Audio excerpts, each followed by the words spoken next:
I am very hurry and No, little bit rude also. No, sir, not at all. Not at all. Not at all, sir. So, as you have been here for a very important workshop, and the workshop is Vocational Education, Experiential Learning and Skilling. So this is the key component of the NEP 2020. As we see that the education system in India has been driven by the colonial interests at the time, and we have been bearing this burden from the independent of our independence onwards also. And if I say, I am right to say that the almost 65 to 70% of NEP is the part of the Barda scheme of Gandhiji, Yes. which was launched in 1937. But it is a legacy that we could not adhere to that, and had we done that, then now this time we would now have been on this ground. As Mahatma Gandhi correctly said that production by mass is not for mass production. He was against the mass production, but he was for the production by masses, because India is a nation which is totally different from other Western societies. You understand that their manpower crunch is there, so they go for the faceless technology, manless technology, but we can't afford to be in that line because we have so much huge manpower in India. So, and this is our asset also. We will be the youngest nation by 2050, and this is the credit we have to cash upon, we have to bank upon. So how to make this manpower useful, how to make this manpower, potential manpower, skilled and vocational oriented. This is the big opportunity. Rather than calling it a challenge, I will call it an opportunity. We have to go for this. And NEP is all for the skilling and vocational education. There are lot of upcoming vocations also.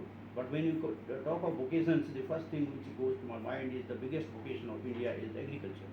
So while going for the technology-driven vocations and modern vocations, we have to also bank upon the agricultural vocations. And for the help and assistance of the farmers, we have to use the technology. Just as drones are coming, and the drone technology can be very, very important for the farmers. It can be very supportive of farmers. The wild animals are menace to the agriculture and the farmers. How to tackle with that?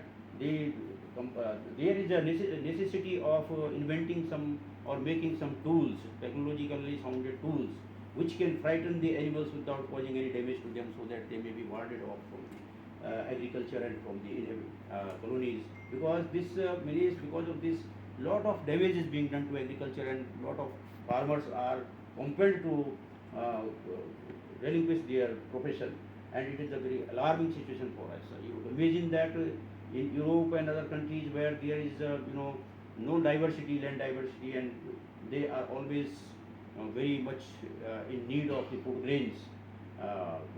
Europe and other countries I have seen there, we are blessed by the nature that we have such a vast land with multiple diversities and so many climatic zones that we can go for agriculture, sound agriculture. So we have to disruptive approach has to be adopted for this, and technology should come in the support of the farmers and agriculturists.